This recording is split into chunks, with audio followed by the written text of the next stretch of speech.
Well, hello there, folks. How are you? It's Kenneth James Kerr once again, and thank you for joining me today in the video library. I do appreciate you being here today. Now, today we're going to take a look at a vignette on page 18 of the paperback and page 24 of the hardback. Here's how the quotation goes. When the Creator gave us 2 ears and 1 mouth, maybe he was trying to tell us something important. When the Creator gave us 2 ears and 1 mouth, maybe he was trying to tell us something important. So, when you were in the bathroom this morning and you were looking at yourself in the mirror, maybe, lads, you were shaving. I didn't, by the way. Maybe you were shaving or doing your hair. Guys or girls, doesn't matter. Whatever you were doing. I wonder if any of you looked in the mirror and said to yourself, gosh, you know what? There's a really interesting ratio in this design of my face. I'll bet there's not one of you that started off the day like that, right?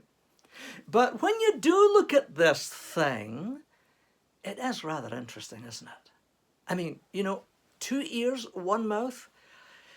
There is an interesting design feature, whether you think that's the design of intelligence or just the design of pure chance and evolution. Doesn't matter. It's a rather interesting ratio. 2 of these, 1 of these.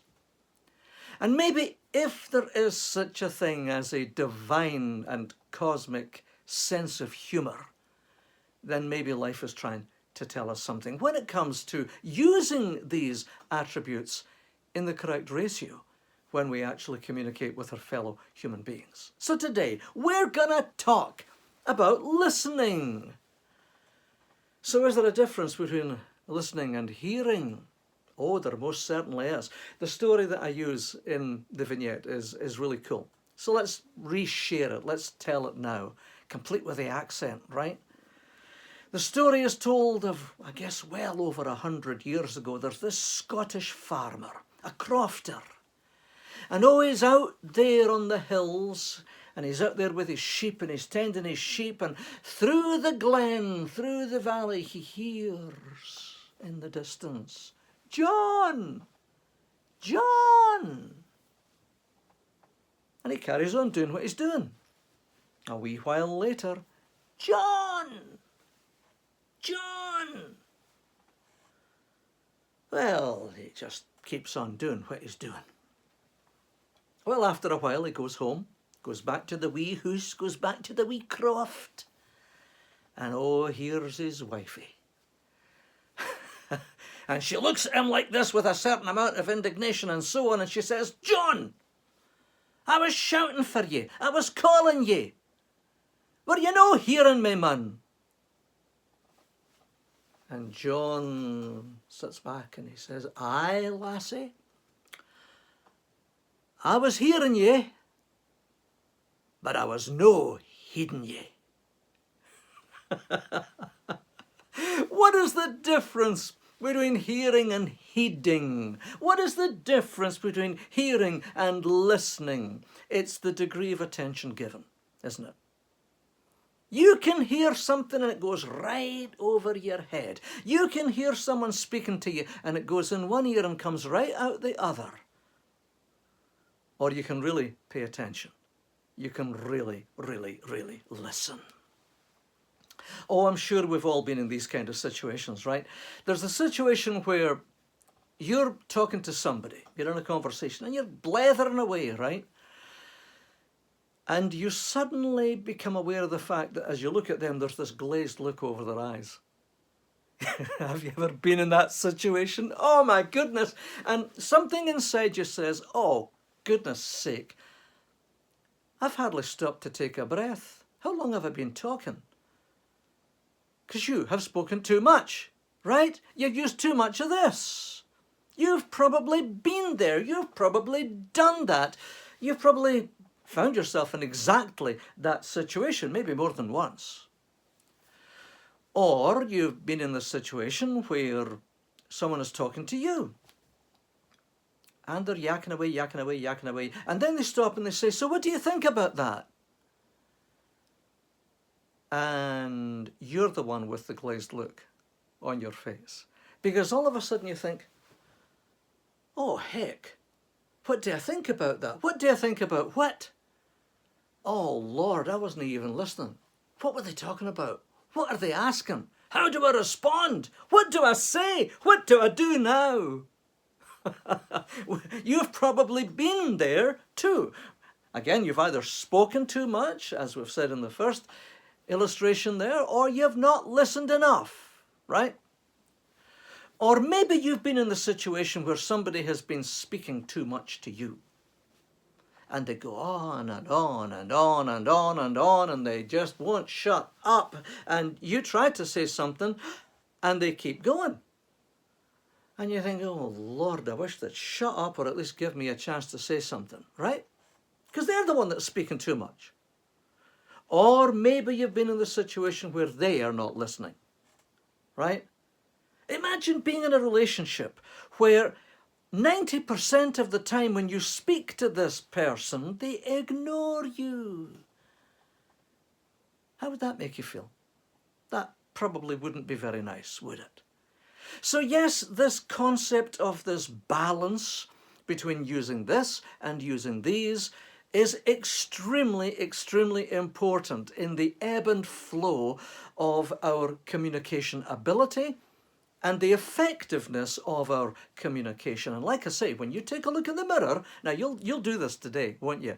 Next time you're standing in front of a mirror today, you're going to take a look at yourself today with new eyes, right? You'll adjust your glasses and go, oh my God, he's right, you know, 2 of these, 1 of these. But it's so important that we get this ratio correct. So what is this listening? Well, listening isn't just hearing. We've established that. Listening is important. We've established that. So what are some of the characteristics here? Well, it's intelligent listening. It's really engaging your mind when this person is talking to you. It's engaging your thinking, engaging your thoughts, engaging your intuition, and engaging your abilities to discern and to think and to intuit what it is that they are saying. It's also deliberate. Going into the conversation saying, I'm going to listen to what they have to say, because if I don't listen, I may miss something very, very, very important. Now, let me give you another example. Most of you have figured out by now that I used to fly. I never did finish off my license, but I did a lot of flying. And I have done over the years. Many, many, many hours. Hang on a second. Here's a logbook I have. I think I've got about, I don't know. I mean, look at this. I mean, when I get to the pages, look, whoa, that's all flying. And I remember one occasion in pilot training, I was flying a Piper Warrior. And we were flying out of Burlington Air Park, just not too far out of Toronto, CZBA, flying out of there in this Warrior, Oscar Charlie Hotel. And we went down towards Hamilton. And we were going to, I think, do a touch and go or something at Hamilton. And I was busy doing all the things that we have to do, all the checks, all the awareness, figuring out what I was doing, where I was going, checking systems and so on. And my instructor was sitting beside me, and the instructor said, did you just hear what air traffic control said to you? I thought, what?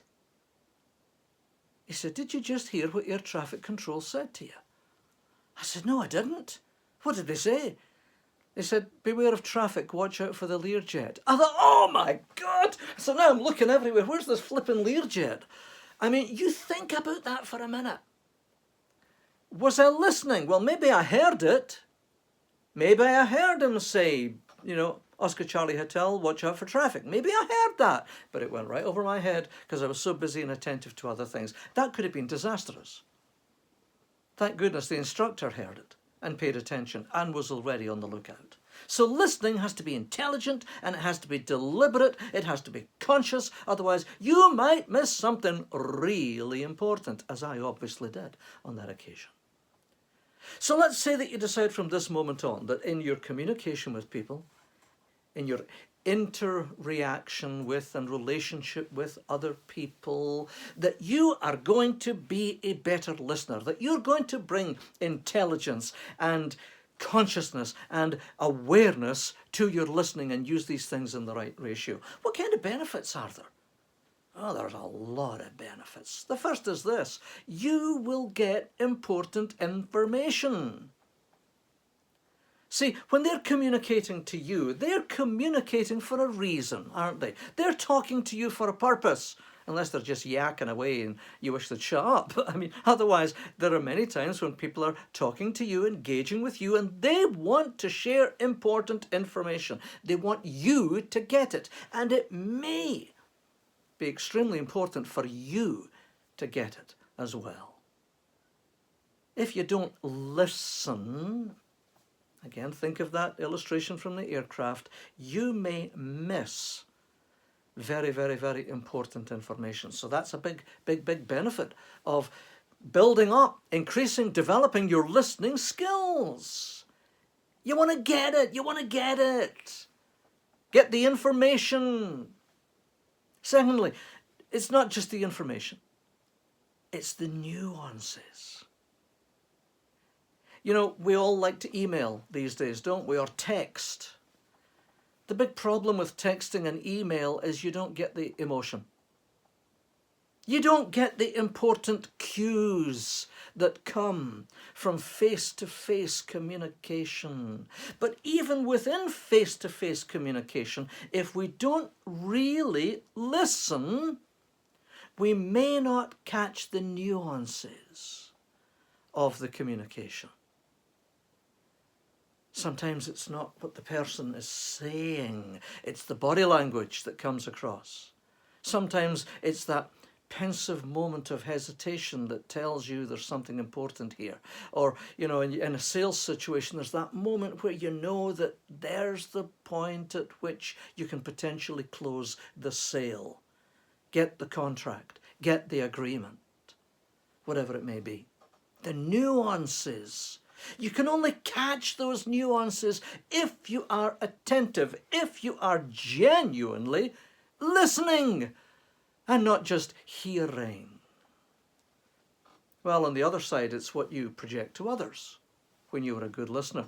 You show, for example, that you care. When you're really listening, what are you saying to that other person? You're saying this, you're saying, what you're saying, other person, is really important to me. Because you are important to me. I value this moment of conversation. I value this opportunity for communication, and I value you enough to give you my attention in this present moment and situation. Now you think about, you know, when you give that impression to somebody else, do you think that elevates you in their eyes? Well, of course it does. As I said, we've all been in situations where we've basically been ignored, or we've not had the attention given to us that we thought that was warranted in a particular situation. So when somebody does give us the gift of their attention, it really means something. So you give them the gift of your attention. Listen, don't just hear. Heed, don't just hear. Very, very important, because it can elevate you in their eyes. And there's this. These skills, the gaining of information, the intuiting of the nuances, catching them, the sense of you being seen as more caring, more attentive, these things can all together pave the way for your growth. When you're a good listener and you develop that skill to its highest, and you bring that to your game of communication, and you make it part of your life so that people know that you really are listening, and you know that you are really listening, you will grow personally. You will grow personally, leaps and bounds. Relationships will grow as well. and you will grow at a professional level too. Growth personally, growth relationally, and growth professionally. When the Creator gave us 2 ears and 1 mouth, maybe he was trying to tell us something important. So today, next time you look in a mirror, please think on these things, because the growth that might result from giving these ideas your attention and enacting them in your life is going to be well worth it. This is Kenneth James Kerr, and I'll see you in the next video.